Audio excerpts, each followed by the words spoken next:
Next plans in the strut, tribal chief with bad vibes, tearing it up. MSG crowd, stunned faces in the stands. Cody shakes his head. This again? Damn, man.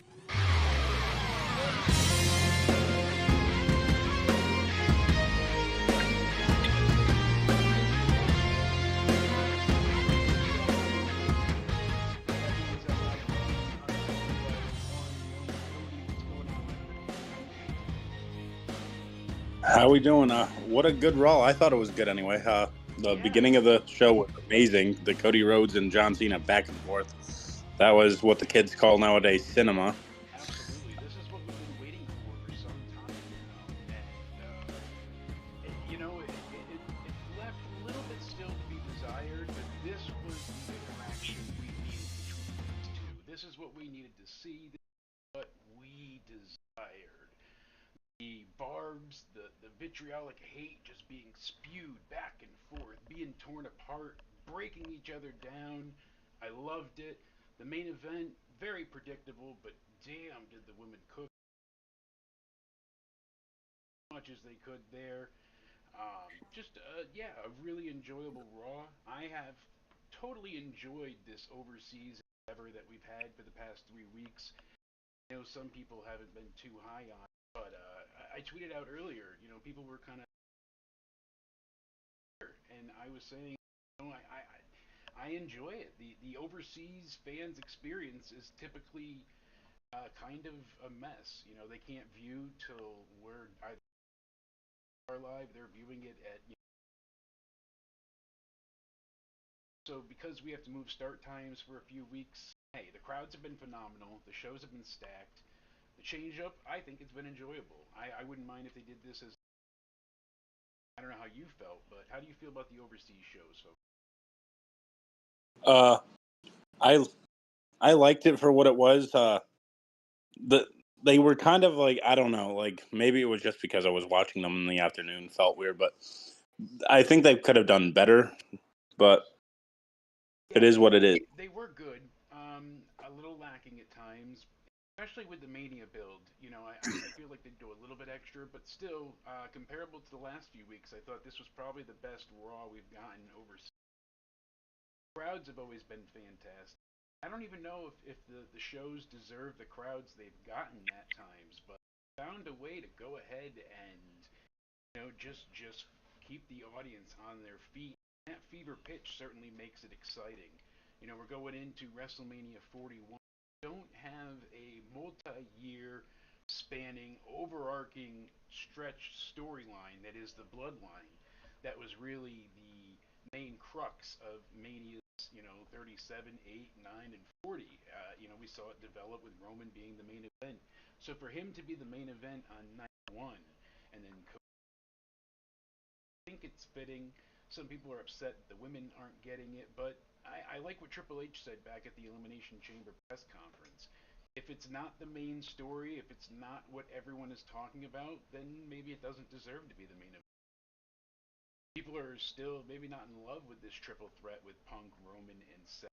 But the fact that Punk is finally getting his main has made a lot of people very happy, myself included. So that was a very touching moment on SmackDown, like a Phil Brooks moment of a CM Punk by Paul Heyman.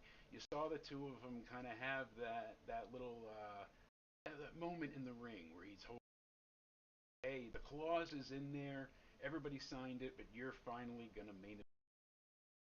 Awesome moment. It was one of those things that really went ahead and I sound far away. Let's check that out. While we're even stacked. I wonder why. Ooh, you know what? I wonder if it's not using my microphone. See, this is why it's good to have backup. Look at this, folks. This is why it's good to have the wife. That and that. Now we have successful audio. Now you'll be able to hear me. I won't be far away. Just like magic. Exactly. So I don't know why. I think when I moved my streaming setup the other day, everything defaulted back. We rearranged the desk. We moved it this way. So at least now, hey, I can only test so many things beforehand. But we should be good now. We should be nice and live and loud. So thank you, Liz and sweetheart Courtney.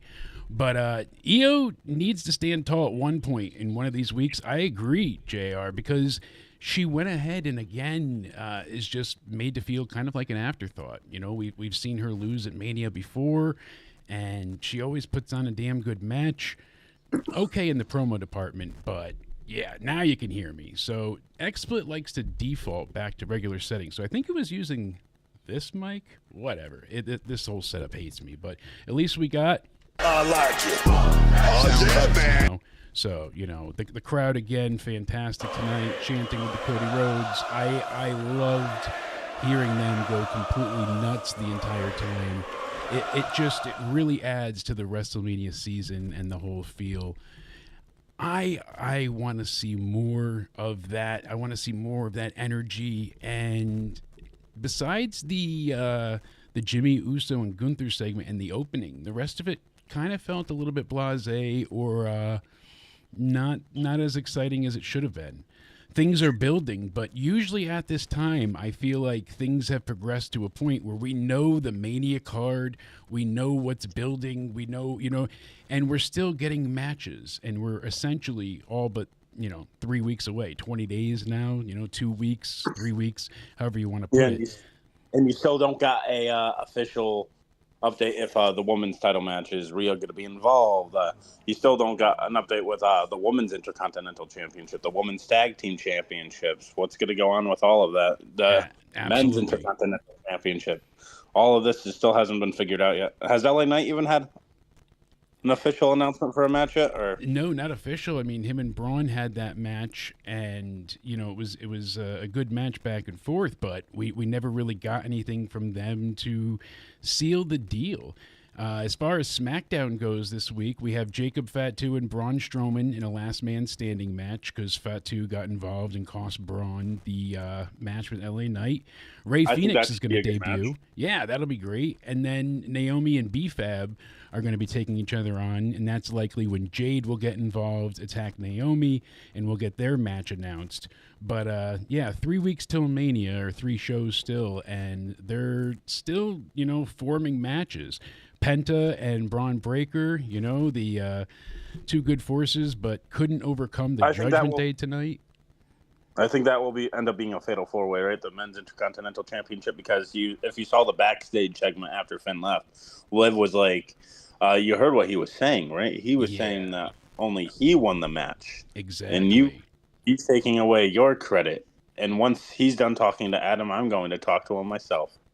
So she must be adding him to the match. It seems that way, and we kind of anticipated that it would be a multi-man match, and a lot of people even feel like that's going to be what CM Punk ends up being his favor. He left off SmackDown saying that that Mania main event is not the favor that I asked for. There's still something else, and so a lot of people are saying, oh, he's going to be asked if he wins night 1, he'll be put into night 2, and there's not enough time now to build that, really. I think it's just going to be something as simple as Paul Heyman's going to be my wise man for the night, or he's going to be mine going forward. Something like that is going to be the favor, or even just that, Punk comes out with Paul at Mania. I think that's what they're going for instead of adding CM Punk to the John Cena and Cody Rhodes match.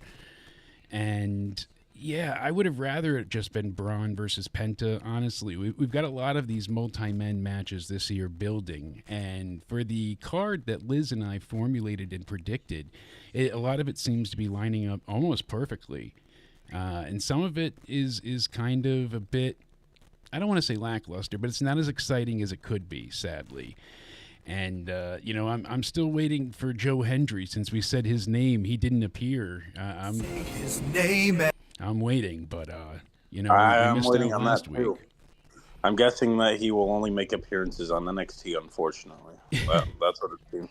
Yeah, no, and I know people are kind of going nuts about the AEW references yet again, but you think over the last week what we got. We got Punk going ahead and him saying that he still works with children. We had the Timu Undertaker comment, obviously, from Drew about Damian Priest. We had the entire badass, amazing back and forth between Shawn Spears and Ricky Saints on NXT and all the history they touched on. It's like WWE doesn't like when TNA was big for a little bit. WWE like refrained from mentioning them; they were afraid to, and then once they lost popularity, they were okay with name dropping them a few times. Like Kurt Angle, I remember doing that to Kevin Owens and Sami Zayn. I heard TNA's hiring. Yeah, you guys can get a job there. I think AEW, unfortunately, is getting to a point where WWE is going to eventually name drop them actually by name soon enough. It seems that way, you know, and as we check out the chat, yeah, I mean, it kind of seems to be what's going on. And because they're not afraid to acknowledge that they're there anymore, because I don't think...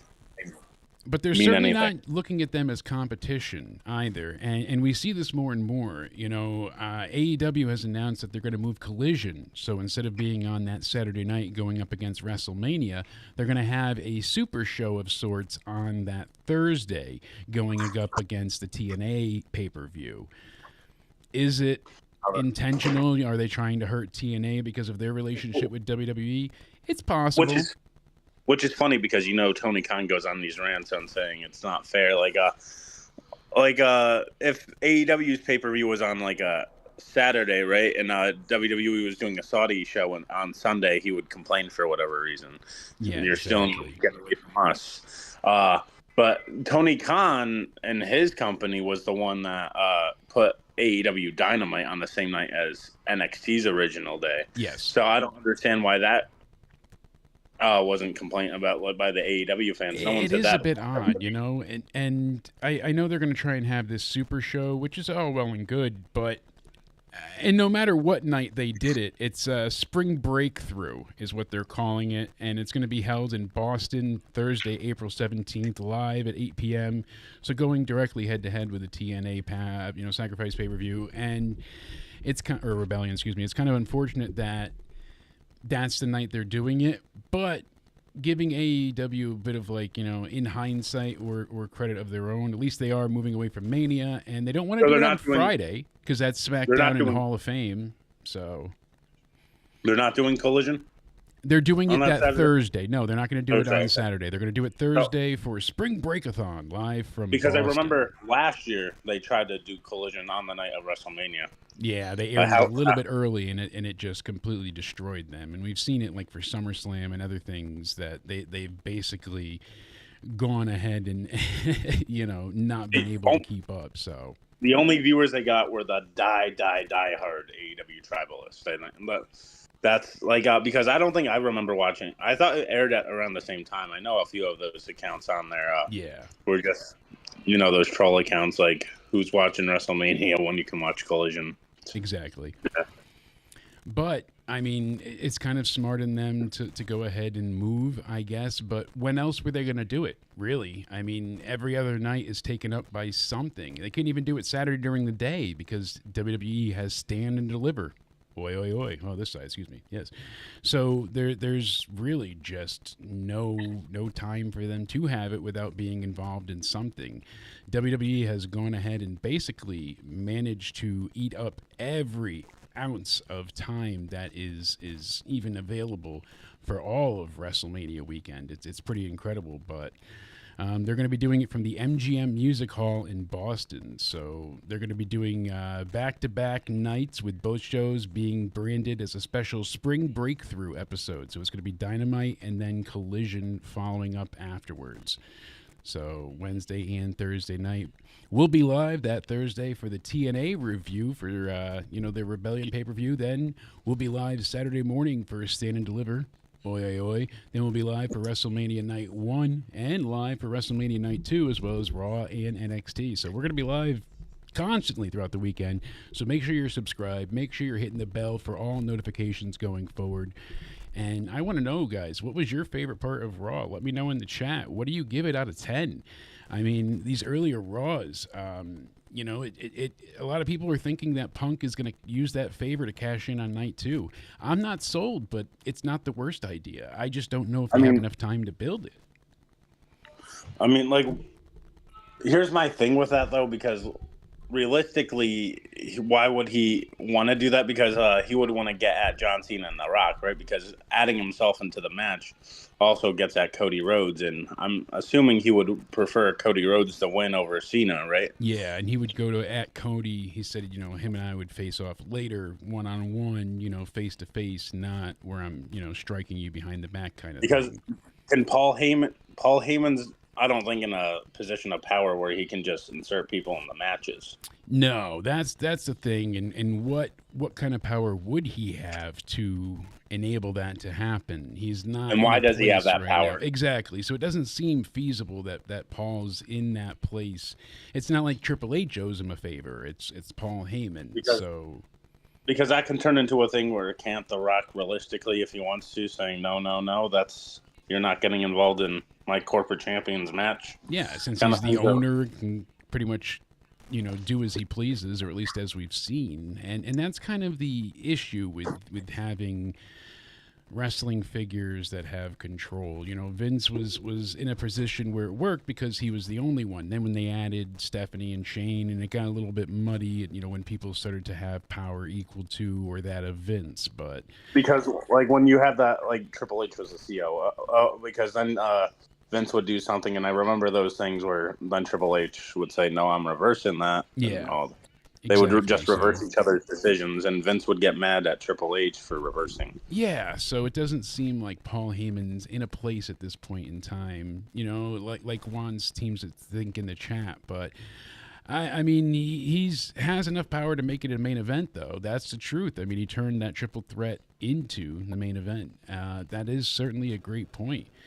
And yeah, Juan's favorite part was Bianca in her homemade ref outfit. That was a fantastic look for her. Can't deny that. She certainly had shades of jazz going on. She looked fantastic. But I saw back and forth, though. Speaking about that, I know we're kind of all over, but I think that they executed it well tonight, because you couldn't have had Rhea lose clean again or Io lose. So I think they executed that well, where Bianca was going to pull some disqualification on the both of them. I mean, it's a precarious situation that they have here, and it's risky because they genuinely need to go ahead and find a way to keep everyone at least strong or having that motivation and momentum maintained to, you know, WrestleMania.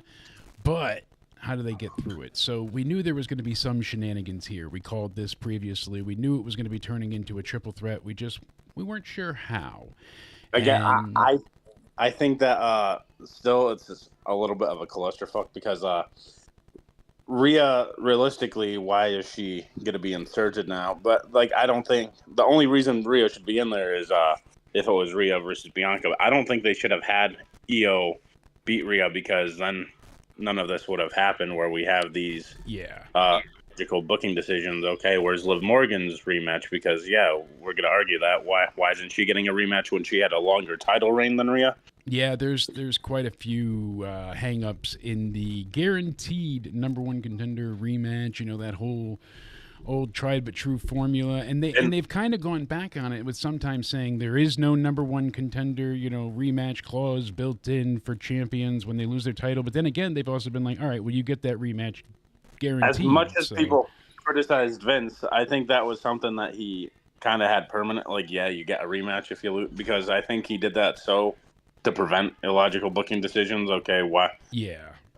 For certain storylines. And it's kind of needed in wrestling, because it guarantees another match, another thing, another happening. You know, it extends the story. It just helps the rivalry, especially if you're going to do like a hot potato rivalry.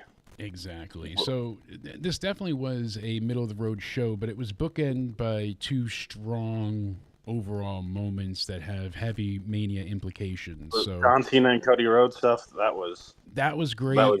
They start off again with the crowd just chanting, "Let's go Cena, Cena sucks," while, you know, the broadcast is laying everything out. And it was cool tonight because we got not only Wade Barrett being there, but Pat as well as Michael Cole. So a 3-man booth that worked. It was fun. They had a cool few moments together that they had worked out. That was pretty nice. But Can that stay? By the way, the 3-man group. I think that I think this they worked perfect really together. well. Yeah, this was really good. Wade Barrett adds to certain heelish type things. Pat's fun all around, and Michael Cole's been really good at painting those stories. So the three of them, they worked well together and didn't topple over each other. You got the heel commentator, you got the babyface commentator, and you got the middle of the road commentator that will call it mostly down the middle. Yeah, exactly. Even though so Michael everyone Cole has that probably role. Everyone fits into a certain position. So that's what makes it interesting. And John Cena comes out to a just raucous set of boos, crowd tearing him apart. And just as he's about to go ahead and take the mic, Cody interrupts him. So Cody comes out, and he is just getting cheered like no other. Cody is so over. Crowd going irate for him. And there began, in a pinstripe suit, one of Cody's best promos. Maybe not the best, but one of. This was really good because a lot of people have tried to take John Cena to task and have failed. And Cena didn't really give him much to go off of tonight. You know, he was really holding back and saying, like, no, you're pathetic for thinking this way. I'm in your head. So Cody right off the bat says that, you know, what are you going to do to tear me down? You know, there's only so much for you to make fun of. Are you going to say I left? Are you going to use Stardust? You know, what's it going to be? An arm tattoo that's on my neck? You know, what are we going to have? And then the crowd just starts singing Cody all over again. And finally we got, you know, Cena to go ahead, and he's going to look at the fans, and he's like, I want you to tell them why you sold out, Cody says. And Cena says that, you know, I'm not going to reduce myself and punch down to your level. And, you know, he's like, Cody's been protected long enough. And he's like, I'm going to bury you just like I supposedly bury everybody else. They've been saying for years that John Cena buries talent. I don't bury talent. I bury mediocrity. Ugh, poetry. What a great line from John there. And both of these guys had some fire to spit. They really cut deep. And he spoke about, you know, you with that belt disgusts me because, you know, you want to be undeniable, but you're just underwhelming. And, you know, Cena is telling Cody, you're not authentic. You're just too perfect. You're too polished. You know, you took the heartbeat of this company away from me because of how protected you are. And he's like, you know, look at them. They're singing your name. And if we take away your entrance, there's not much more to look at you except for a pinstripe suit. And he's like, you know, you're afraid to show who you are, and you just want to give viewers a generic mix of everybody, every superstar, every person they've ever seen in this company. You're just a generic blob who's still afraid of public speaking. And he's like, I've worked too hard to make the title a symbol of mastery, to have it carried around by a Nepo baby whose gimmick is so into himself that he had to have a tattoo put on his neck for the world to see. I loved it. John could have walked away there, and that could have been it. That could have been enough for them to continue this. I was afraid Cody Rhodes wasn't going to be able to. Cody Rhodes held his own, but I was afraid for Cody Rhodes there because I was trepidatious. Yeah, John was spitting fire. I don't. That's the last person I think you want to get on a mic battle with. We've seen what he did to face Roman at one point in time, you know, and that's a promo, kid. Learn it. You're going to have to do it eventually. Spit it out, Junior. So he says the tattoo is not what the issue is. It's what the tattoo exposes, and that you're nothing more than a common fan. You aren't a real champion. I'm going to take the title home, and I'm going to expose you for being an errand boy, my driver, my chauffeur. Loved it. He said, beautiful. There's your why. So that's why Cena sold out, because he hates Cody. He hates who Cody is, how polished and clean and perfect Cody is. And he is jealous of the love and adulation that Cody gets. It's clear. And I like that they're telling a little bit of this story now, because For years, John has never gotten that 100% reaction. He's never been fully adulated and loved. It's always been a mix. It's kind of like admitting without admitting that he's jealous of Cody. Yes, absolutely. Abso-freaking-lutely. And this is when Cody says, no. The fans chose me. He's like, I'm not the same as a guy in the office who isn't here anymore who chose you. And the crowd basically gasped at that line. That was a really good one. He's like, I'm a wrestler like my father before me. And if anyone is a company's creation, it's you. You were, like you said, you were made by a man that's not even here anymore. Everyone's afraid of Cena on the mic, but it's not because he knows, what you do. It's because you have more dick in your promo than you do in your jorts. And Cody just lighten him up. He basically says that, Cena's too busy hanging out with Zac Efron, wishing he was 16.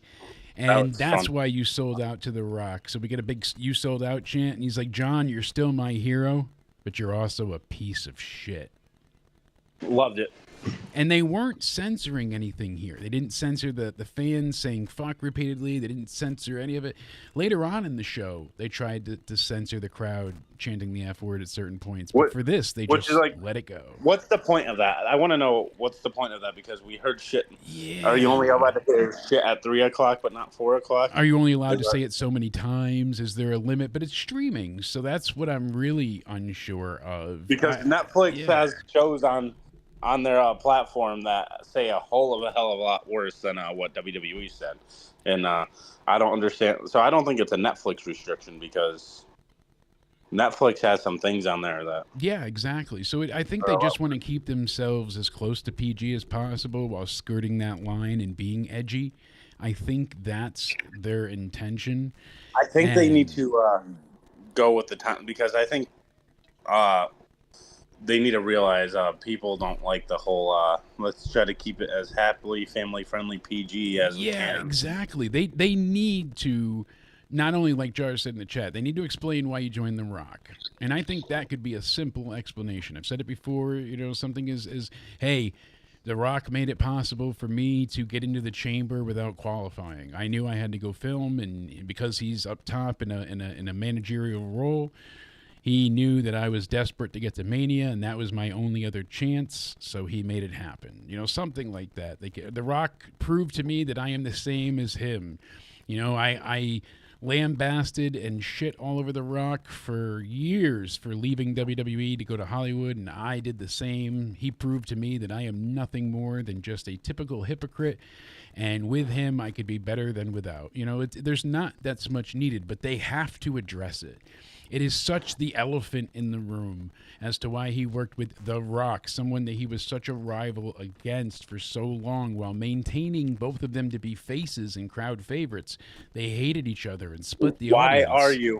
Why are you forming an alliance with your biggest rival? Exactly. So I absolutely demand as a fan for them to have this meeting of the minds in the ring between The Rock and Cena and Cody. It has to happen. I'm afraid about this once. I'm afraid about this, though, because some people say that they're going to turn John Cena back babyface after WrestleMania, right after, and I'm like, I don't think that's going to work. That's way too soon, because people are pointing out, like, John Cena looks like in his facial expressions that he's regretting his decisions.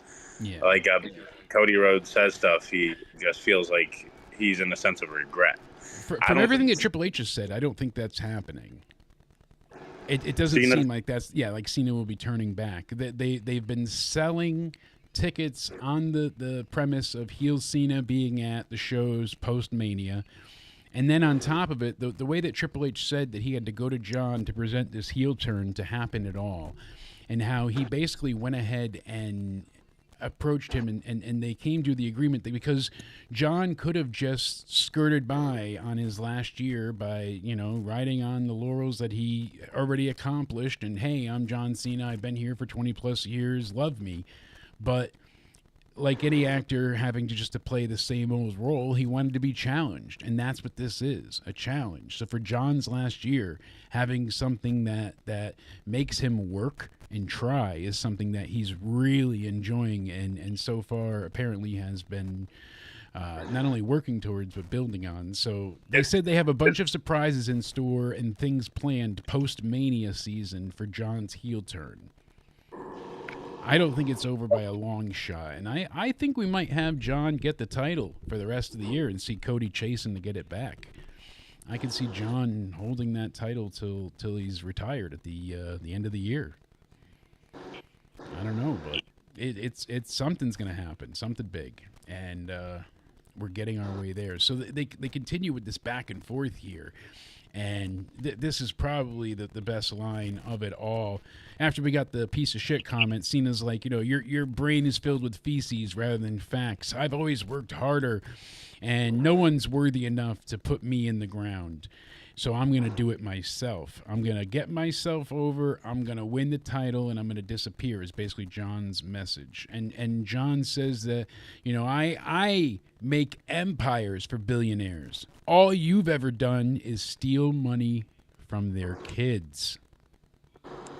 Oof. I like the line. God damn. I mean, like, God damn, was that good. I like it. Oh, yeah, man. Yeah, I love Cena on the mic. Love that. So then there's only one line you can top that with. And Cody knew where to go. He said as soon as John got to the apron, goes to walk away, he said, you know what, John, no crowd has ever chanted, "You can't wrestle," at me. And that pissed John off inside. That struck a nerve, hit a chord, whatever you want to call it. So John gets back in there and hits his fighting pose. And then he smiles and salutes. And he makes it out like he's going to leave. But really, he's going to get in a cheap shot. Cody sees it coming, gets the better of him, hits him with a crossroads, lays out John Cena. Finger bang points to the WrestleMania sign. He picks up Cena's hat and throws it, And here's my thing about this. So what's telling me about this is if this is Cena's actual last appearance until WrestleMania, because this is his last advertised appearance, right, according to people. Yes. So it looks like Cena might be winning if the last visual we see of Cena before WrestleMania is him down and out. I really hope this is not it. I hope they have more for us. Because if this is it, it's not the worst way to end it, but it certainly could have been a lot better. They didn't explain why he joined The Rock. For the last 2 weeks, we've kind of gotten these slow builds. This should have been the first promo. Maybe not him hitting Cena. Have something planned. Yeah, this should have been it, though. How they could not have Cena, Rock, and Cody in the ring together, or at least Rock and Cena in the ring, even if they don't face to face with Cody, like how they don't have some live interaction with the fans and that before Mania is how that they don't have the Rock on TV before Mania. This is it for Cena. If this is it for Cena, that brings me to my next point, The Rock. Then you have to have The Rock be Cena's mouthpiece, appear a few times before WrestleMania, be the mouthpiece for Cena. Because he represents Cena, right? Kind of. It works, but I guess they should have really done more to put The Rock over for Cena the past few weeks. And if he's going to be the mouthpiece, I mean, they can always explain it away. But as of right now, it still feels more like heel Cena versus Cody, not Cena teaming up with The Rock to topple Cody. You could have done something like that then, because like if they had The Rock appear more, I wish that would happen. But I'm glad Cody brought up The Rock at all, because he wasn't mentioned once in 3 weeks now. So, I mean, Cody got the better of John physically, verbally here.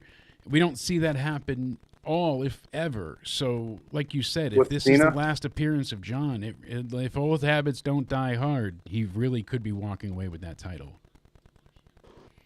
Because if that's the last visual of John, I do not want him to lose. He can't lose, or I'll be done with the heel turn in general. Because there's some things that haven't happened yet, like The Rock.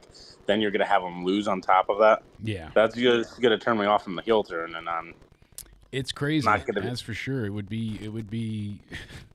It would be wild, no doubt about it. And, I am curious to see where they go from here with it, because it is a bit Disconcerting. I mean, in a way, disconcerting.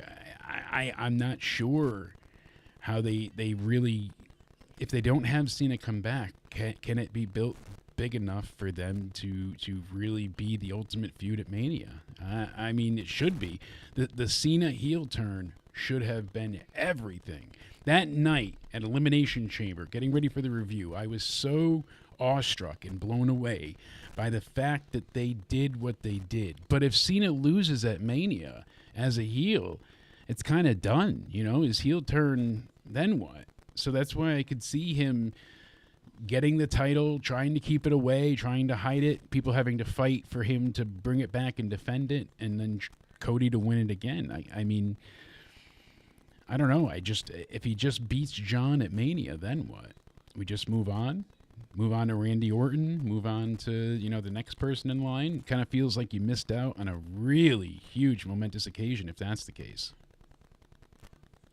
I think Cena will walk out as champion because just look at the poster for Backlash. They're just showing Randy and Cena, and what we've learned from that is the Elimination Chamber where they were showing Travis Scott, The Rock, and Cena. Yeah. And we weren't thinking of it until after the show. Exactly. So I think that's an Easter egg into what the main event of Backlash is going to be. I mean, we could still have someone like a Stone Cold come and help Cody. We could see that happen. That's not entirely removed. We have Stone Cold doing a lot over WrestleMania weekend. He's going to be at WrestleMania World. He's going to be doing podcasts, all these things, signings. He's there.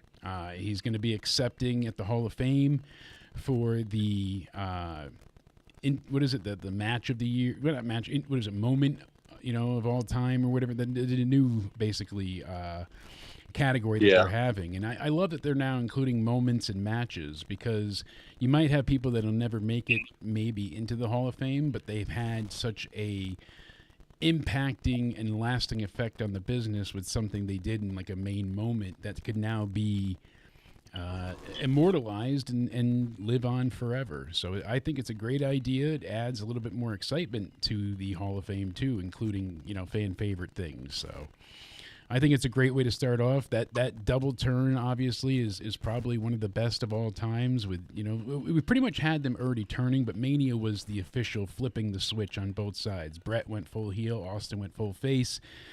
Shamrock getting involved was great. I can't wait to hear them both talk about it at Mania. So for the Hall of Fame, anyways.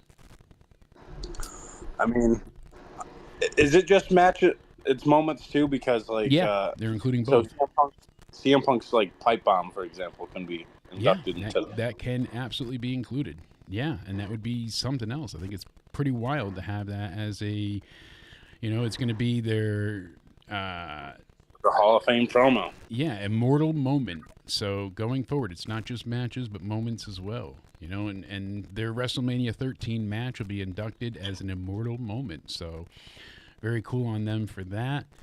I wonder how Vince feels about stuff like that, because was he always against that, or was that idea ever introduced to him? I wonder because it wasn't used for ages, and this is something they do in the UFC. They're now one with the UFC, so it makes sense to incorporate and do this type of thing, certainly. If Cena wins, you ruin Cody. I don't know if you ruin Cody, because Cody then has to come and fight back to win the title again. Like, if he gets screwed out of it, he has to then fight, scrap, and claw. And Cody's better on the chase, I think. I think so, too, as we've seen, but if you beat Cena, I feel like you just end the heel here. It's like, Cody you beat him, so why would he be an issue going forward? It's a precarious situation. Lose eventually, because Cody can't beat everyone. Because isn't this is why people hated Cena? Yeah, I mean, what are they going to do with have another Roman where he holds it for 4 years and then finally the title needs to be transitioned. You need to have other people, and these long title reigns aren't always what we missed it, because we didn't have it for so long, and then once we got it, it seemed like everybody had these monumentally long reigns. The tag titles for the Usos and the New Day, the tag, the IC title for Gunther, again with the main belt with Roman. So Cody Rhodes will be fine. Yeah, Like, it doesn't feel as top-notch. special as it once did. I think if Cody loses, they can do it in a way. I mean, people said at WrestleMania 39 if he lost that, there'd be no way for him to redeem himself. And then he won the Rumble again and won at Mania. So I don't think they have not thought of every angle possible. I'm sure they have worked this out extensively, but I don't think they're going to ruin their top face in Cody. They're clearly going to do something. Vince previously would have if he had a idea in mind, like ruining the streak and things like that. If he wants to do something, he was going to do it. I feel like with Triple H, he can be convinced to not do certain things, and therefore that kind of gives him the chance to make course corrections and not just follow his own vision. So Because Vince will be like more, no, it's going to go my way. No, he will not listen to anybody. Sometimes, I guess, once in a while, like with Kevin Owens, for example, we talked about Triple H begged Vince to please just protect him, and I think Vince gave him stuff like that. Certainly, and like Liz said, Cena's going to be doing no service to the bell if he's holding it hostage like Roman. Granted, if he just disappears with it, goes back to Hollywood and holds as a champion, that would not be good at all. But if he's defending it at Saturday Night's Main Event, at other, PLEs and big shows, it wouldn't be the worst thing to have for the last year heel John Cena defending the titles and having different challengers. Does he bring back the spinner belt or no?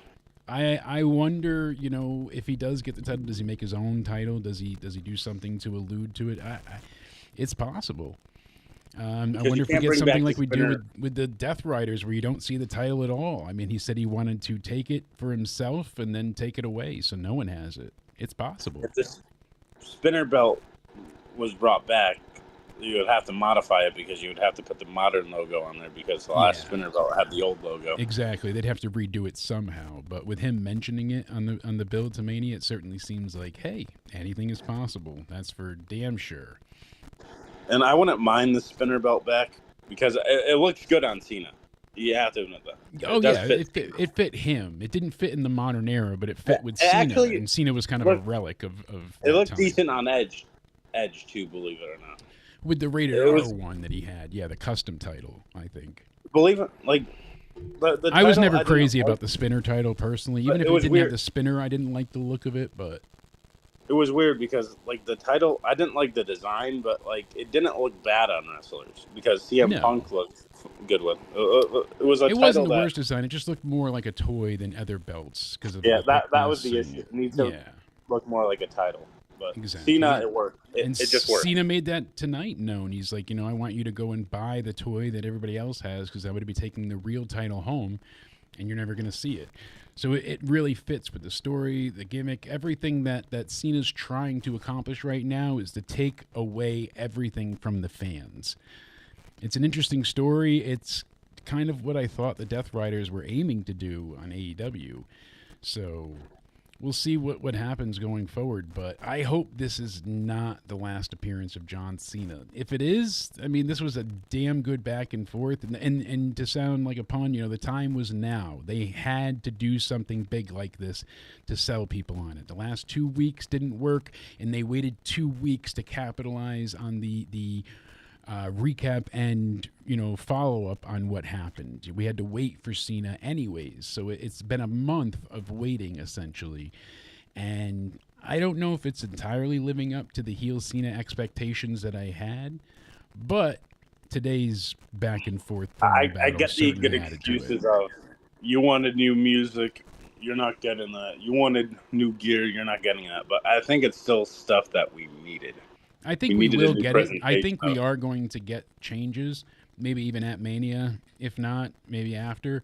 But they were afraid, I guess, of John being cheered if he looked too cool with black shirts and, new outfits, new music, So with the story, he's trying to say, you don't deserve it. Why would I change? This has been me all along.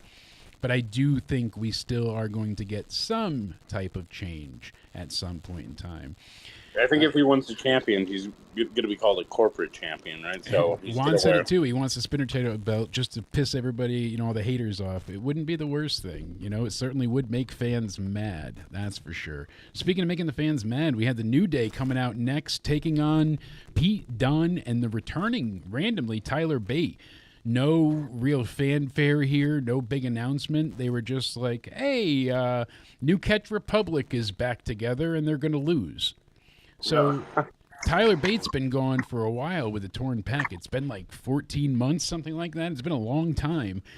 And I get they're doing it in the London crowd, like, hey, the hometown heroes kind of thing. Let's bring these guys back. But it felt so just, again, anticlimactic, like, hey, here they are. And then they had an okay tag match and they lost. So at first I was excited because I'm like, Pete Dunne hasn't been doing anything for a very long time. He kind of got a call-up story. Then he was back down in NXT and did the whole thing with, like, Bobby Fish and whatnot, picking on them guys with him and the Bro. And that was entertaining. How much fish can Bobby Fish fry? If Bobby Fish could fry fish. And then he came back up as Butch to the main roster and then became Pete Dunne again, but kind of was forgotten about. So now Tyler Bate, they got the New Catch Republic is back. Hey, awesome. Let's see them do something together. It's a direction for these two. It's something positive. And then they lose. I'm not saying it's done for them, but it was a very underwhelming return from injury, and especially to just go ahead and have it lead to the New Day challenging the War Raiders, kind of a face-to-face thing. Like, that's how you have them make the match for Mania, I guess. And it just all felt a bit underwhelming. We haven't seen the War Raiders on TV in a few weeks now. Suddenly they just come out to proclaim against the number one contenders, and it felt like a rush job and kind of like, hey, we got to get this on the Mania card. Let's hurry up and do it, as to where it was like actually a planned scenario.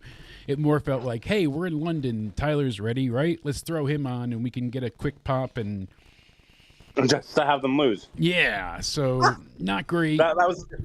I didn't think they should have lost. I was surprised that they lost, but you can't have the New Day lose either because they turned heel. Yeah, I understand the momentum of the New Day. I mean, they could have lost here theoretically, but they want them to go against the War Raiders, fine, but there were better ways to tell this story and better ways to develop it. They should have just had them face it completely different. They should have, might as well just had them face like the Alpha Academy or something. That's just. Yeah, I mean, if you wanted them to win here, that could have happened, especially if they were going for the number one contendership, because why did New Catch Republic deserve a number one title shot at all? Because they haven't done any. Yeah, so everything they're doing with the Raw tag team title teams feels disastrous and unorganized. And I know SmackDown, some people might say, yeah. Some people might say, oh, the Alpha Academy, they're jobbers, but they're on a higher list. They have a title match for the tag team titles than New Catch Republic. I mean, they haven't been there for months. Exactly. When was the last time Tyler Bate was on? Well, I think it was like 14 months ago that he was on TV. It's been a while. So yeah. So to just have them both come back, get put in a number one contenders match, and to lose. That gets me annoyed. Yeah. And like I said, the SmackDown side of things is so entertaining and so great. And I know you've got to go shortly, but, the SmackDown side of things has been so enjoyable and so just chaotic, but in a good way. They have all of these different teams interacting with each other. The belts have been floating around. We got it to DIY, then we got it to Motor City Machine Guns. Now it's on the Street Profits. It feels like a real tag team division with people challenging each other. It's like It's like Triple H turns into a different person when he books the Raw tag division. I don't know what's going on there. Like, you have the same guy booking both shows, and how does it come out one so good and the other so piss poor? Yeah, exactly. Speaking of piss poor, that's the exact opposite of what this next segment was. We had the World Heavyweight Champion, the Ring General Gunther, taking on his opponent at Mania, Jey Uso's brother Jimmy, in a non-title match. And this was everything I wanted it to be and then some. It was fucking beautiful. It was beautiful, and they faked us out really well too. So I love that they had a match. It was okay. It was basically about Gunther slowly and methodically destroying and tearing apart Jimmy. Like every time Jimmy started to cut him off, Gunther was just one step ahead, it felt like. Which gets me to this, because at first I complained too early to some of my friends saying, I'm getting tired of this Gunther and Jay rivalry. It's going to be the same bullshit. Yeah, exactly. Milo agrees. But I thought it was going to be a bit of the same here, because we got, basically Jimmy gets put in the sleeper and the ref calls for the bell, but he's not letting go. And then finally Jay hits his music. He comes out, he helps his brother, throws some punches, and then he's checking on Jimmy, and that was it. So I was like, well, that was okay, but nothing great. I mean, I was expecting more. I really wanted some intensity here. He just came out and saved his brother. When they came back to commercial, oh boy. Oh, so I'm like, given the circumstance, I'm like, the match was fine, but I was like, I really wanted Jimmy to get like a ruthless beatdown. I'm like, they really, like, they needed to kill him. So what was happening during commercial? Do you use a VPN? I don't. So I was watching on Netflix, and because some people use a VPN, because if you get international Netflix, right, you get commercial free. You can go ahead and see in between. So it is interesting to get that feed. I don't know what happened here. Sometimes during the commercial feeds, they'll just put up a graphic that says "coming right back." Other times, usually during matches, they'll continue. I guess during this, it was just the trainer was helping Jimmy. And the doctors were checking on him. And that's when Gunther, after, because he escaped in the audience before, he comes back and he chops Jay. And then he releases Jay to kind of take out some of the security guards, and he runs Jimmy into the ring post. And then he grabs zip ties, and he zip ties Jay's right arm to the second rope while he was on the floor. Perfect. Forget the handcuffs. Zip ties are great. People think they're easy to break. They're not. You try and break out of those things, especially the thick ones like he had. So it doesn't make him look like a total wuss that he couldn't escape, because those things are, and you don't want him escaping in that scenario. But Jimmy basically climbs up on the apron, and Gunther stops him and slams the title over his head. And then he beats him, and he beats him, and he power bombs him, and he punches him, and he punches him more, and he puts the sleeper on. And the blood is just flowing down Jimmy's head. And they are covered in crimson blood. Like, just the red mask is... This was more like it. This was incredible. Before, like, you had Michael Cole being so outraged and so upset because he's such a proponent and such a supporter of Jay, and he's like screaming like it's his family getting destroyed. And he's got Jimmy's blood all over himself, all over his chest, and Gunther stands up and he licks it a little bit and then spits all over Jimmy like, oh, you're disgusting. And you got everybody coming out. Adam Pearce is screaming, what are you doing? What's wrong with you? Jay is trying to grab Jimmy, and he's scraping at the ground, and he's trying to claw and pull him closer, and every time he gets a hand on his brother, Gunther drags him away further. It's just this ebb and flow, this back and forth of peril and torture. I loved it. You finally added something with stakes to this, rather than it just being, hey, you beat me a bunch of times and I won the Rumble, so now I'm going to try and take you out finally. This adds so many levels to this. The intensity of Gunther here was perfect. The hypocritical nature of everything that he does is excellent for a freaking heel. I love it. Just a beautiful visual of Gunther just covered in someone else's blood. I love it. Oh, and I mean covered. He was absolutely covered. There was a pool full of blood, and I loved it. Truly incredible. I have to head out. My bad. Yeah, no, I know you only had so long. We see in the background now, I mean, Gunther just covered with his blood. But thank you so much. Yeah. Tell them where they can find you, my friend. You can find me on Twitter, Judgment Day Era, and you can find me on Instagram, Cody_Onidi_316. That's right. It'll be in the description box down below. Thank you for hanging out on Into Somewhere Weekly, my friend. We'll go ahead and chat later on throughout the week. But I appreciate you being here. Good luck to the Mets, and I hope you have a great evening. You too. And I really loved the intensity. I loved what they gave us here. This was more like it. This was needed. This was fantastic. The amount of blood, all of it, excellent. They really needed to added some personal gripe to Jay against Gunther, more than just having him beat him multiple times in the ring. So now we have a reason for redemption for Jay. It's more than just an entrance, more than just a catchphrase, more than just yeet. So then we got Finn backstage. He's talking to Dominic and Carlito, and Liv and Raquel come in. And they said, oh, look, you guys buried the hatchet. Everybody's getting along. And he was basically telling everybody, hey, don't worry, because I'm going to bring home the IC title.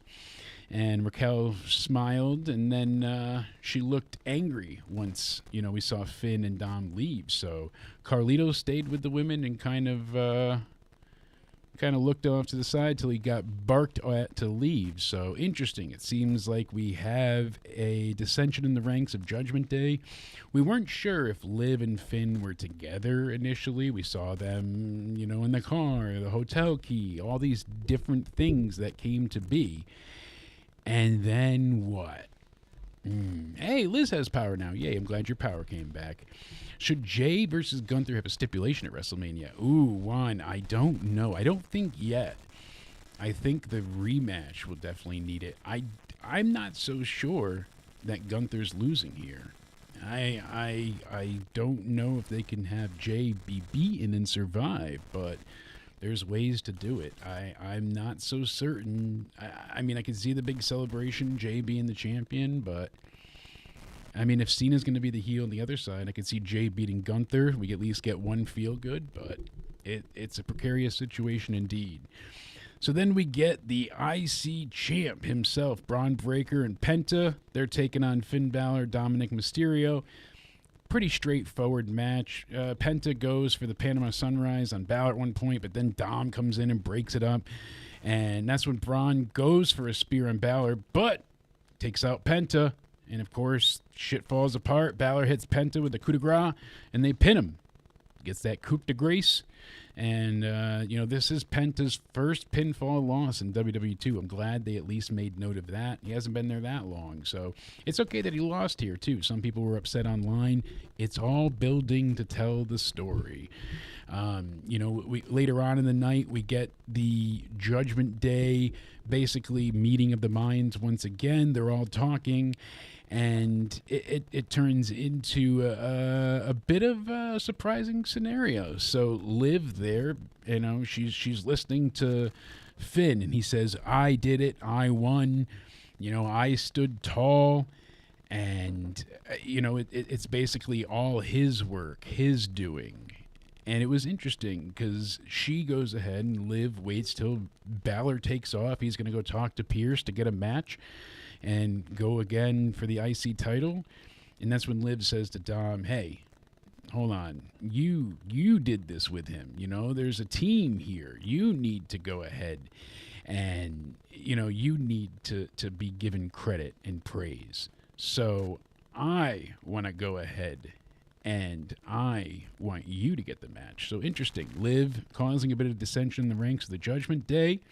Seems even more like we're getting that multi-man match at Mania. I don't think they're adding Sheamus in here. It looks like it's a four-way at this point in time, which I'm not complaining about. I'd love to see Penta win. We do have Rey Fenix debuting Friday. We know they eventually will be together as the Lucha Bros, but as stated before, so very smart of them to do it this way. I cannot give them enough credit because now you get the pop. Obviously, for Penta, his debut, you get it for Phoenix's debut. You get a pop when they cross paths, and then you get a pop when they actually work together and team up as the Lucha Bros. So, Nick in the chat said, I wish I got this Cena in his prime. I know, it's kind of a sad thing that it is his last year.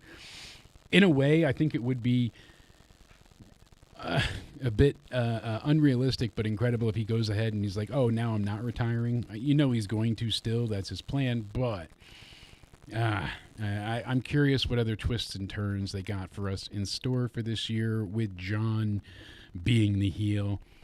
We had Chad Gable backstage. He's talking to Adam Pearce, saying that he's still sick. He's not going to be able to compete. And that's when Pierce says, oh, well, next week Raw is going to be from Minneapolis, your hometown. He's like, I'll be good then. I'll be fine.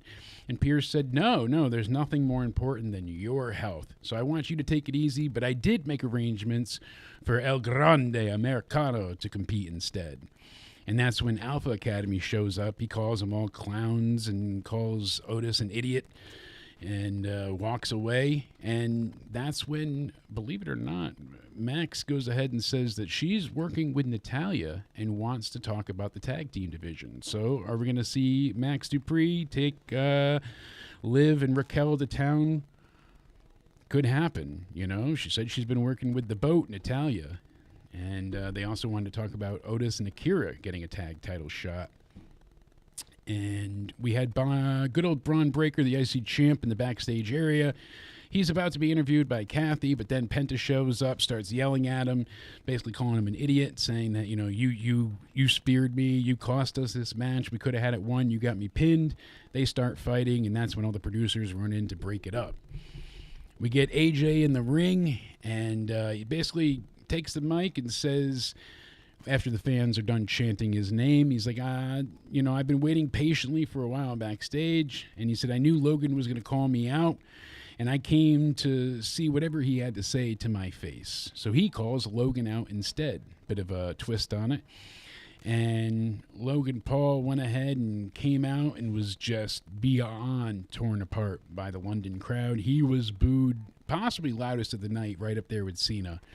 You're trying to hear him talk while cutting a promo. He's trying to tell, Styles that, hey, I'm a girl dad and I want to teach my daughter forgiveness. So she forgives him for what I do to you at Madison Square Garden. Funny. And Styles said, hey, I forgive you for being the biggest douchebag to ever enter WWE. Funny. So Paul then, throws a kick and AJ stuffs it. This is after they pointed back and forth at the Mania sign. Pretty basic build. We knew what we were going to get here. They tries to put him in the Styles Clash, and instead they end up fighting at the announce table, and Logan Paul ends up hitting the pulverizer on Styles, exits the ring, holds his hands high. Awesome way that move looked. The pulverizer, awesome finisher. Logan, I hate giving him how much credit he gets, but he looks great in the ring, and he got a ton of heat. So I can't deny that. Him and Styles at Mania is just going to be one of those, like, hey, not really a story, match for match sake, but the match is going to be damn good. I mean, you figure we've had AJ in WWE for 9 years now, and it's crazy. So having those two at Mania, it'll be a great match. What's going on, Byron? I wonder how many more matches left to be announced for Mania and when. I know we were talking about it earlier, and it is a bit, I don't want to say concerning, but it does feel rushed, certainly, to not have the Mania card almost in full by now. Usually we're waiting on one or two matches maybe to be announced at this point, but we usually know the card and are just advancing the feuds. We pretty much knew most of the matches we were getting, but they're not officially announcing them until very late, it seems. So I mean, there's still several more matches we have to build to at this point in time, a la Fatu and Strowman. We don't know what LA Knight's doing with his title. We don't know, a lot of things at this point in time. So a lot of things to be built up. And then we got Lyra Valkyria. She was backstage, and she said that she's going to go ahead and take on Bayley next week. And that's when the Raw crowd started to sing in the background, the Hey Bayley song. So that was cool. Next week on Raw, we'll have them in an Intercontinental title match. So does Roxanne cost Bayley the title and they have a match at Mania still? Do we not get that? I mean, it's interesting, but... And then we got the main event. So pretty short Raw it felt here. It was far sub under the 3-hour limit. But we got Io Sky taking on Rhea Ripley. Bianca Belair in her specially made referee's outfit. Like I said, a la Jazz, harkening back to her being special guest ref. Hell of a match here. So at one point, Io goes for a poison Rana, and Rhea's standing on the middle rope, and she, stuffs it. And then she puts her, So Io rolls up onto Rhea's shoulders, and then she sets her up for a Samoan drop. But then they basically turned it into a crucifix bomb. It was incredible. So it was a like Poison Rana into a stuffed Samoan drop into a crucifix bomb. The crowd chanting, "This is awesome," so deserved. Loved it. Then we saw a great top rope crossbody, but then she headbutts her to basically counter it. Rhea just gets the biggest headbutt ever. Love when she does that. Sky counters again for Rhea's finisher by using the guillotine. We then saw Ripley hit Razor's Edge at one point for a near fall. And then she just drills Io with a huge running knee and covers her again for another near fall. Like, they were pulling out all the stops on this one. So she only gets a 2 count there, and she starts fighting with Bianca, being like, come on, that should have been 3. And even Michael Cole was like, no, that was a fair count. And Rhea's just getting frustrated, but they really wanted to set up both of them getting mad at the referee. So she gets Io set up for the Riptide, but then she, counters it and gets out of her and rolls her into a pin for a 2 count. And she goes to, Rhea goes to kick Io, but she moves and she hits Bianca, and she knocks her out of the ring. And that's when Rhea goes ahead and hits the Riptide, and she got another visual pinfall. 1, 2. I think the crowd counted all the damn way to 20 on that one.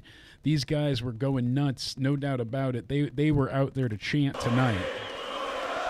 So we go ahead and we see Bianca kind of climb back in, and she pulls Rhea off of Io, and that's when you had Rhea slap Bianca, and Io's going for a missile drop kick. Rhea steps backwards and just blasts Bianca with it. Bianca gets blasted to the outside.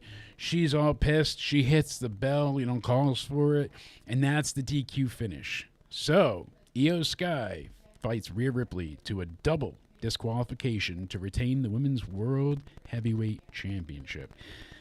I mean, afterwards, Rhea, ripping pissed, just wreck shop. And, you have Michael Cole saying, hey, she's standing tall, but she's not going to Mania. Still, you heard the crowd chanting one more time after she dominated Io Sky, gave her a great riptide, and she goes ahead then, and she's fighting with Bianca, and she picks up the title belt, she holds it above her head, and she grabs Bianca, and she hits a riptide on her from the second rope. And she's just standing over them, looking tall, looking like a real badass, the top woman in WWE. They thanked us, said they'll see us in Minnesota, and that was Raw, folks. I mean, the main event was as far as a match, damn good. But there was never a point in this match that I didn't realize it was already a foregone conclusion. It was shenanigans abound, one way, shape, or form. And that's what's disappointing about this story. They're not giving us a creative reason for them to get to the triple threat. And really, I don't feel like it was a triple threat that was ever needed to begin with. Rhea shouldn't have really lost the title to Io. I know that was a shock thing that they were trying to do. I don't hate it, but I'm not a fan of this triple threat match, especially. We're getting a lot of multi-man matches at Mania, some of which aren't getting the best of stories and builds. So to have us here now, I mean, the Fat 2 story, that should have happened weeks ago with Solo, I feel like. He should have turned on him by now already. They should be feuding with each other to set up the match more, not to even announce it. There's a lot of these things that just haven't come to fruition yet, and it's really feeling like, all right, they're overseas for a few weeks, and they know this, so they're going to take their time. They're going to develop things slowly and then kind of give it the full rush when they get back. I don't know if they were afraid of their viewership, not tanking, but being lower while they were during the non-normal times. Were they concerned with, people just not tuning in to care because they're overseas? You never know for sure, but it had kind of the air of that. It felt like that a little bit, where they didn't go ahead and give their full effort because of this European tour. I liked them being able to have a change and give us a different start time. And that's what I love about Netflix, because we would be getting a taped show with spoilers instead of being able to watch it now live. I like not being spoiled and being able to tune in. And hey, it's not something that we'd want forever, certainly, but I like being able to review Raw, after the fact live, as we would usually be doing Into Somewhere Weekly on Tuesdays, covering SmackDown and Raw. So it's nice to have this instant feedback, but they've certainly held back. They haven't had every star at every show. It's felt a bit underwhelming or lacking, and the overall build to Mania really feels like they've forgotten about a few people along the way, and now they're like, hey, crap, we got to throw them out there. There's a lot of face versus face matches where everybody's a face involved. Io, Bianca, Rhea. It's like they forgot to build a woman up to face Rhea at Mania. Nick B, yeah, you're right, and that's really what it seems like. Oh, we had Bianca win, but Bianca was a face, so we didn't want the fans to just go with Rhea, so we needed a reason for them to cheer somebody else, so we added Io. And it's not that Io doesn't deserve it, but like Byron said, breaking news, Raw has 2 more matches left to announce, and SmackDown has 3. At the very least, that's 5 matches that we haven't had announced for WrestleMania at this point in time. Usually, at the very end, we'd be getting maybe, the Andre the Giant participants, but we'd have these matches laid out. All in all, there was a few really good moments from tonight. Obviously, John Cena and Cody Rhodes, excellent. I really hope that this is not John's last appearance before Mania, because this is what we've been waiting for. This is exactly the heel Cena we've been requesting, needing, and requiring. This is the best Cody sounded in a while, at least the most believable. Like, you can get into his words because they feel real. It's gritty. It's truthful. There's, we never chanted, "You can't wrestle" at Cody. And that's a fact of life for WWE for many years now. And for the last, I would even say decade maybe, since John had the U.S. title with that run there and so on, he's been revered as a face, as a WWE lifer. People have cheered and reacted positive to John coming out. When he came back at, I think it was Money in the Bank, or before that SummerSlam when he had the feud with Roman, that was great of a reaction for him. That was about as unanimous as it get. But still, not everybody was into John. We always had, even 80% of the audience being into it. You still had some boos. So to hear him 100% booed, and to lay out a line like, "All I've done is make money for billionaires. I built them empires, and all you do is take money for them, for their children." Like, that's not what I expected from Cena, and that's great. It's excellent. The rest of the show, though, Logan Paul, that new finisher that he's got, that's awesome. Love that. The match, I'm sure it'll be good. I wish there was a bit more story. The tag division feels like a terrible afterthought. The women's tag, I guess they're trying to set up things, but, they're having Bayley take on, Lyra Valkyria when it should be Raquel, as she was the last one to get the pinfall over her. If that's how they're handling and building towards Mania, okay, but what are you going to do about the women's tag titles? So there's a lot up in the air right now, and a lot that's unknown. It seems like, we're getting at least 7 or 8 matches per night, definitely. And when we did that initial prediction show with Liz and I, it was about damn near 10 matches a night, realistically. And, they're doing everything they can to get everyone on the card. Tomorrow night for NXT, the only match we have announced as of right now is Shawn Spears versus Ricky Saints for the NXT North American Championship. They had that amazing face-to-face sit-down last week that was truly cinematic. That's for you, Spaz. And for SmackDown, we've got Fatu taking on Braun Strowman in a last man standing match. We have the debut of Rey Fenix, and then, of course, Naomi's taking on B-Fab.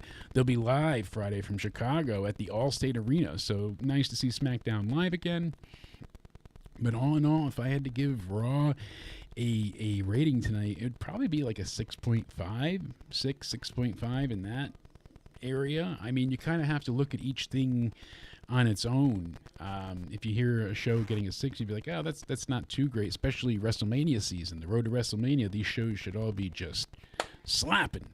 But yeah, the SmackDown side of things, as far as the tag team, seems to be doing much better. But they're doing better with the women's division on Raw. So yeah, that's going to turn into a 3-way at Stand and Deliver. There's a lot of multi-man matches, absolutely. You know, we've already got the 3-way with Javon and Trick taking on I like it. Oh, yeah, man. Femi, so that's going to be great. You know, the Stand and Deliver, they're starting, I think they said sometime ass early in the morning. The call time is like 9:30 in the morning. That's supposed to start, I think, at 11 or noon on Peacock or Netflix for international viewers. We will be covering Stand and Deliver live, so you're going to want to make sure you tune in for WrestleMania weekend. We'll be there. Stand and Deliver over this way. That's right.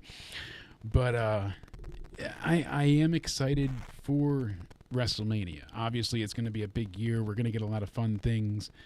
Hopefully that, you know, we see SmackDown, they really go into overdrive, because the main event story on that side of things is Roman, Seth, and Punk, and them being thrown together didn't feel that organic as a 3-way. Roman and Seth makes perfect sense. They're the yin and yang. You know, we're going to do this forever kind of thing. Can't have one without the other. Perfect. But to have, and especially with them both being faces, that's a really interesting dynamic. Now that, you know, neither is a heel, neither is a, they're both being cheered. But they add in Punk, and him and Seth have a back and forth, but it felt like he beat Seth, and Seth was in the rear view. He was about to beat Seth again, and Roman ended the cage match. So the only gripe he has with Roman is getting involved, and Roman was pissed because of the Rumble. That's not great. I mean, every man for themselves at the Rumble. If you lose the Rumble, that's on you. Roman and Seth makes 1,000 times more sense than adding Punk in there. Punk probably could have been put into many other stories, but I think they were afraid of, again, he's able to wrestle this year. He was injured last year. How do we not give him a main event? I'm sure that was somewhere in his return clause to WWE that he would get his Mania main event, and now, where do we fit you in? We can throw you in there. And that'll be a main event, even though it's not for a title, because it's the biggest name. So it really is still a main event. Feels like a Vince-ism, a bit of a Jedi mind trick. But all in all, I am excited for Mania. I want to know, what was your rating for Raw, guys? And what were you most excited about tonight? And what are you looking forward to most at WrestleMania? Let me know in just, you know, the chat down below. I am probably most looking forward to John Cena and Cody, obviously. That's going to be great. This IC multi-man match is building up to be possibly, you know, one of the you know, the hidden takeaways from the night, and possibly one of the best matches of the weekend, depending on what they do. Is it a ladder match? Is it, you know, what are we going to get here? It seems more like the SmackDown tag match side of things is going to be a multi-man ladder match. I mean, Liz is set. She's got Cody beating Cena. I don't know. I don't know if they end John Cena yet. Like I said, Juan's given tonight a 7.5 out of 10. I could see that. I'm at like a 6.5 myself, maybe even a 7. Like I said, I really did enjoy that main event. The match itself was damn good. Becky Lynch, yeah, it's looking like she's going to be back Raw after Mania. I don't see her fitting into WrestleMania anywhere. And even Juan thinks Cena is beating Cody. So look at that. Chat split already. I'm tending to think that Cena will be beating Cody. It's anything but a foregone conclusion there. But Cena chasing the title and let him struggle, that kind of makes sense, too, for Cena to have to keep chasing, because he wants to capture the 17th win. And doing so basically ends his journey. Jay walking out with the world title seems like more of a thing that's happening than anything. One of the worries I had with Gunther was, you know, obviously when we had mentioned Goldberg and if Gunther retains until SummerSlam, but I think with the run they've had with Gunther, there's not many more faces they have set for him to face. And I think Jay getting the title here would really put him over as main event Jey Uso, since he needs to win for the main event. And that will only build up his character. Gunther can survive the loss. I don't know if Jay can. So it's a bit cantankerous, a little bit issues about, but we'll see what happens. But all in all, yeah, not a bad episode of Raw. Tomorrow night, I think NXT is going to be great. They're really, full steam ahead for Stand and Deliver. I hope Drew wins too, Nick. Drew needs some wins under his belt. I wish Drew was more involved in this main event scene. Him going against Damian Priest is not a bad match in any means, but it doesn't quite live up to the year that Drew McIntyre has had. His 24 and 25 have just been stellar, and he's given us some of the best promos, some of the best internet moments, all of the above, some of the best matches. That Hell in a Cell match, it's probably the best of all last year. Drew deserves his win in front of people. So Juan says it too. He says, I agree, Jake. Jay can't afford another lose to Gunther. I mean, he's been beaten so many times now, and if he doesn't get it done, what's left? Well, guys, as always, I appreciate you all tuning in. Thank you so much for hanging out with me for this early Raw review in the middle of the week from Into Somewhere Weekly. I appreciate Cody hanging out for a little bit. We've got some plans coming up soon for WrestleMania weekend. You guys are going to love it. The weekend before, we're planning a big prediction show with some old and returning internet favorites. We're going to be talking to some big internet wrestling hosts on YouTube and getting people together for a gigantic prediction show. You're not going to want to miss that. Spaz has a massive recording coming up on the 10th as well for Mania. We're going to go ahead and be live all of WrestleMania weekend. So like I said, you're going to have to go ahead and subscribe. Hit the notification bell so as always you are alerted to when I go live. Hit the like button. And we might be having, just like we do the Royal Rumble Pick'em contest, I think I might have to bring back the WrestleMania Pick'em contest too. So, as always, more details will be sent to you guys shortly in the future. But I can't thank you all enough for hanging out, having a great job. I hope you all have a great Monday. And as always, I will see you all next time. Stay sexy.